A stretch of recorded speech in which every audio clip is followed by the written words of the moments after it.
देऊ कशी आहेस? अगदी मजेत. तू कशी आहेस? मी छान आहे ग. तू बस बस बस. काय ग अचानक आलीस? काही कळवलंही नाही. तुमच्या सगळ्यांची खूप आठवण आली म्हणून आले. अगं खरं म्हणजे मीच तुला भेटायला येणार होते, पण बरं झालं तू आलीस. बस आधी पाणी घेऊन येते तुझ्यासाठी. आई, अगं राहू देत, बस ना तू. आणि बाकी सगळे कुठे आहेत? आहेत ना, मकरंद आहे, अभिलाषा आहे. साक्षी आणि अमोल? साक्षी ड्युटीवर गेली आहे आणि अमोल बाहेर गेलाय. अरे देव, तू कधी आलीस? कशी आहेस? तुझ्यासाठी ना लिंबाचं लोणचं घातलंय, छान मुरलं असेल. थांब घेऊन येते. काकू, अगं आता लगेच नको, बस ना तू. अगं अशी काय करतेस? अशा अवस्थेमध्ये ना आंबट खावंसं वाटतं, हो की नाही? हो, पण आता लगेच नको, घेईन ना नंतर. बरं. बरं ऐक ना देव, हे बघ मी उद्या बाजारात जाणार आहे. मला लोकर आणायची आहे, बाळासाठी मोजे करायचे. मला सांग कुठल्या रंगाची आणू? आई तू पण ना. अगं असं काय करतेस? आता आजी होणार आहे मी. नातवाच्या येण्याची तयारी नको करायला मला आता. अगं ही फक्त सुरुवात आहे. आता बाळ आलं ना की बघ तुझे किती लाड होतील, आणि त्याहीपेक्षा बाळाचे जास्त. अगं बाळाच्या चाहुलीने एवढा आनंद झालाय, बाळ आल्यावर काय होईल कोण जाणे. आई मला तुमच्याशी बोलायचं.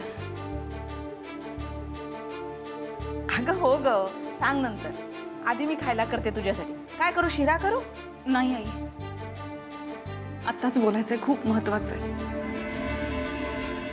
देऊ काय ग, काय झालं? बाळ येण्याच्या बातमीनेच तुम्ही सगळे इतके आनंदात आहात, पण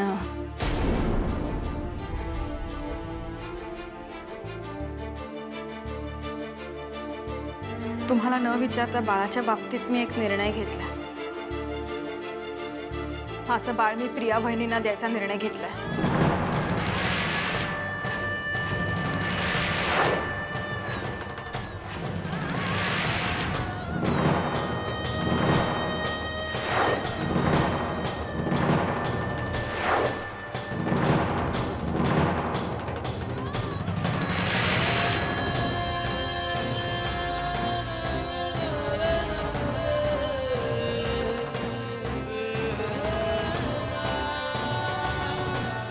देऊ काय बोलतेस तू हे?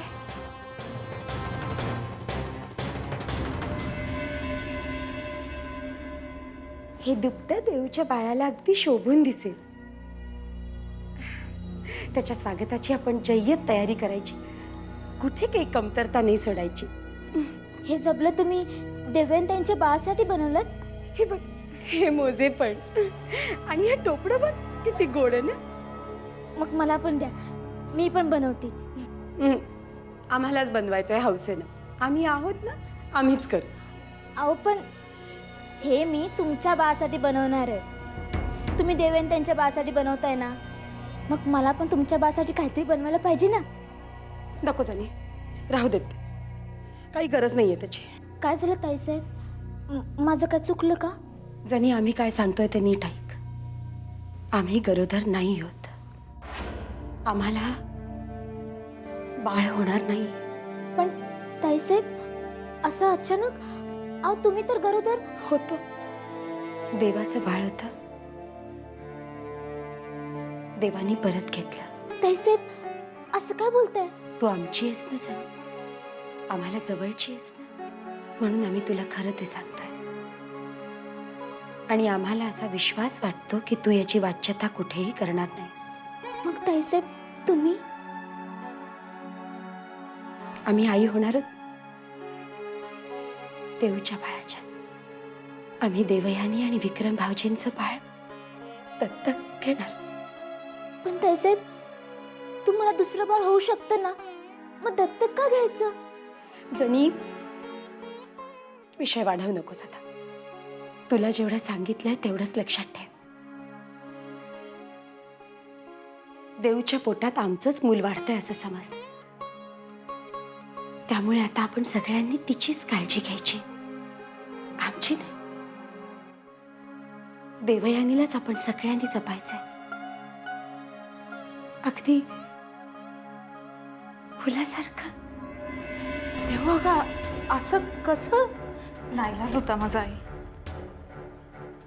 का पण परस्पर निर्णयच घेतलास तू? देऊ, असं काय झालं की तू इतक्या टोकाचा निर्णय घेतलास? वेळच तशी होती. प्रिया वहिनींसाठी मला तो निर्णय घ्यावाच लागला. अगं किती तयारी करत होते मी बाळाच्या येण्याची. त्याच्यासाठी हे करूया, त्याच्यासाठी ते करूया. त्याचे किती लाड करायचं ठरवलं होतं. स्वप्न मीही पाहिली होती आई, पण ती ह्यावेळी नाही पूर्ण होऊ शकणार. नाही नाही, ते काही नाही. तू तू तुझा हा निर्णय मागे घे. आपलं बाळ कुणालाही द्यायची काही गरज नाहीये देऊ. नाही आई, प्रिया वहिनींना मी वचन दिलंय. मी आता माझा निर्णय नाही बदलू शकत. पण मला एक कळत नाही, प्रिया वहिनी गरोदर आहेत ना, मग त्यांना आपलं बाळ देण्याचा निर्णय तू का घेतलास? देव, साईमा किंवा इतर कुणीही तुझ्यावर दबाव आणला? नाही काका, असं काहीच नाही. राजे शिर्क्यांची प्रतिष्ठा जपण्यासाठी मी हा निर्णय घेतला. म्हणजे प्रिया वहिनी गरोदर नाहीत.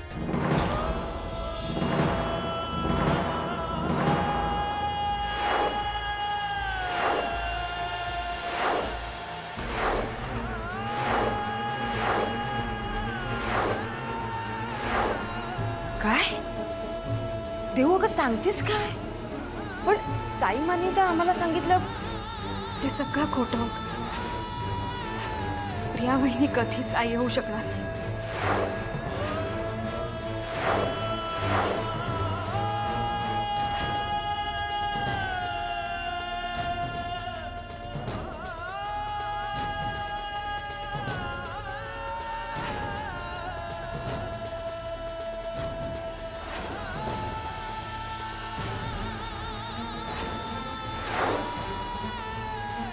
देव बघ, तू या आधीच का नाही सांगितलंस हे सगळं? कारण विक्रमला माझा निर्णय आधी मान्य नव्हता.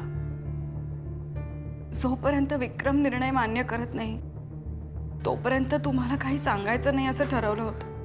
म्हणजे विक्रमला तुझा हा निर्णय मान्य झालाय? हो, पण मला मान्य नाहीये. कारण काही असो, पण प्रत्येक वेळी तूच त्याग करायचा असं नाही.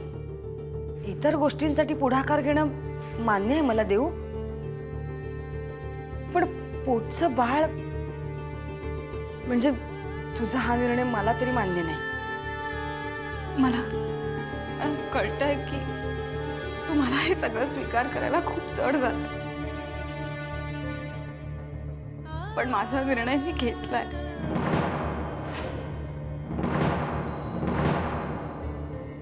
सगळं काही तुझं तूच ठरवून मोकळी झाली असेल तर मग असं काय करतेस आई? हे बघ, तुला तुझ्या नातवाचे लाड करायचे. माझं आणि विक्रमचं दुसरं बाळ हे आपलं बाळ असेल. त्याचे तू हवे तेवढे लाड कर. प्लीज आई, यावेळी. अगं पण वहिनी, देवनी हा निर्णय घेताना काहीतरी विचार तर नक्कीच केला असेल ना. आपल्याला नुसतं ऐकूनच धक्का बसलाय. एक आई म्हणून हा निर्णय घेताना तिला किती वाईट वाटलं असेल याचा विचार करायला हवा आपण. आणि अशा वेळी आपणच तिच्या सोबत असायला हवं. देव, आम्ही तुझ्या सोबत आहोत. तू काळजी करू नकोस. Please I.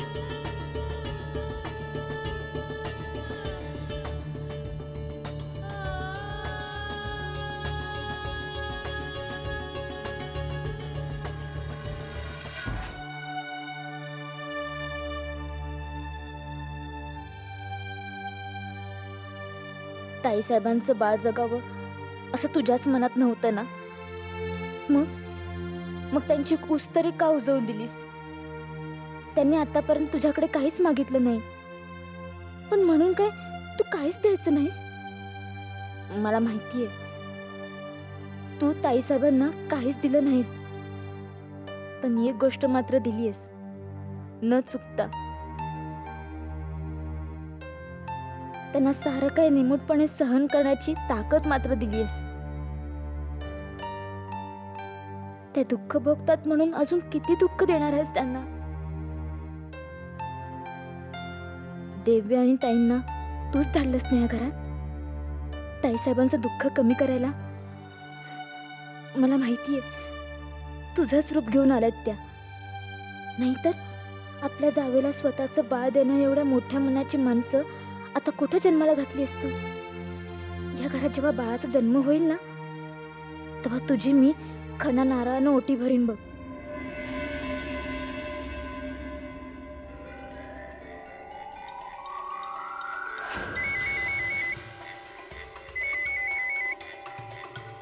हा सर. काय रे, फोन करणार होतास ना?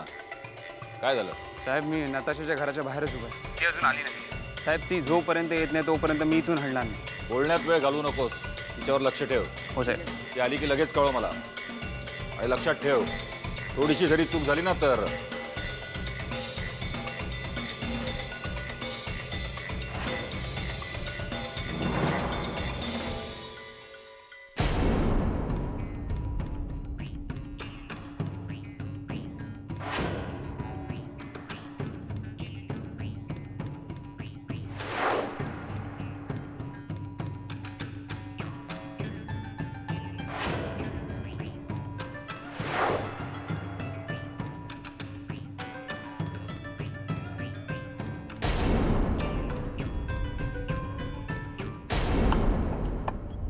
सर अजून किती वेळ लागणार आहे? अगं थांब, आत्ताशी तर टायर काढतोय. सरकारी गाडी.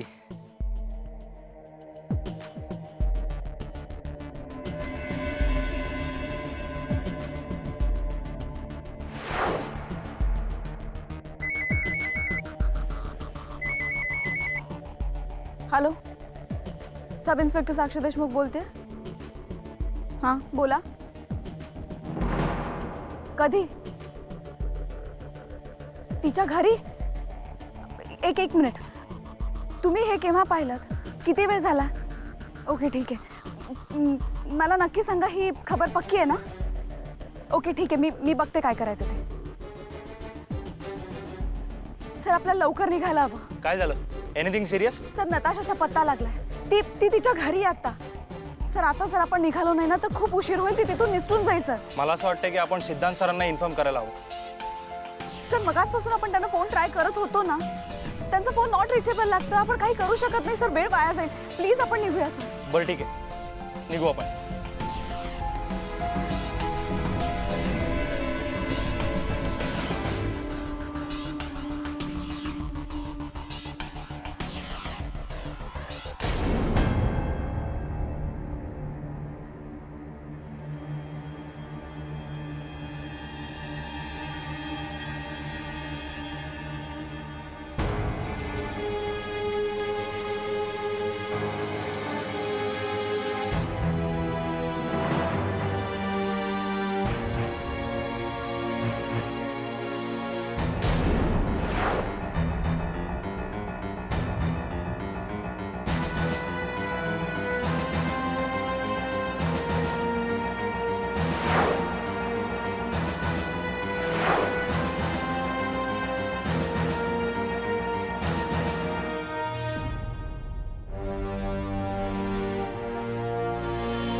सर प्लीज लवकर करा ना. हो झालं 5 मिनिटात होईल.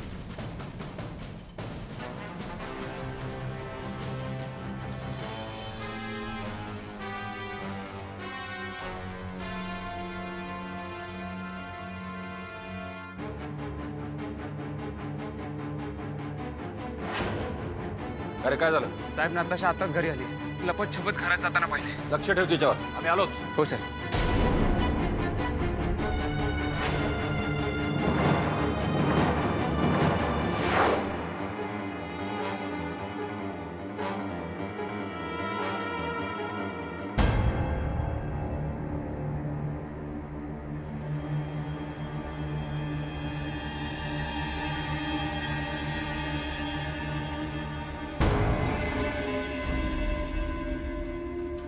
भैयासाहेब कुठे बाहेर निघालाय? तुला काय करायचंय? नाही म्हणजे जेवून जाणार आहात? आम्ही कुठल्याही महत्वाच्या कामासाठी बाहेर पडलो की आडवं यायचंच असं ठरवलंयस का तू?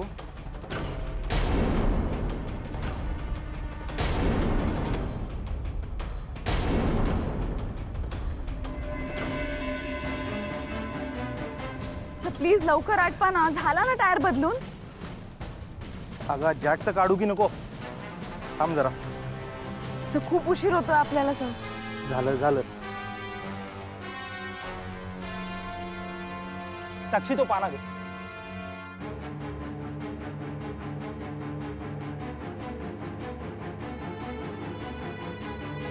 चल बस लवकर गाडीत.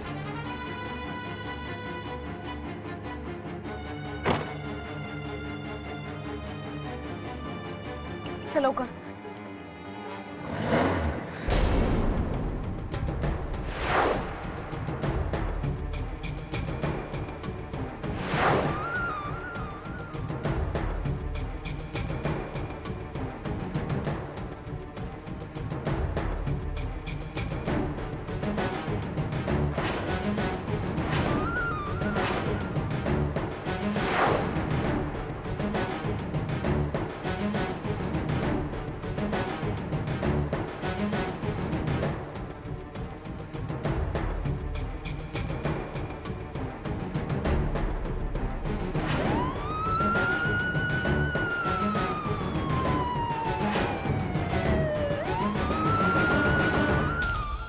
नताशा कुठे आहे? साहेब घरात आहे. तू निघ.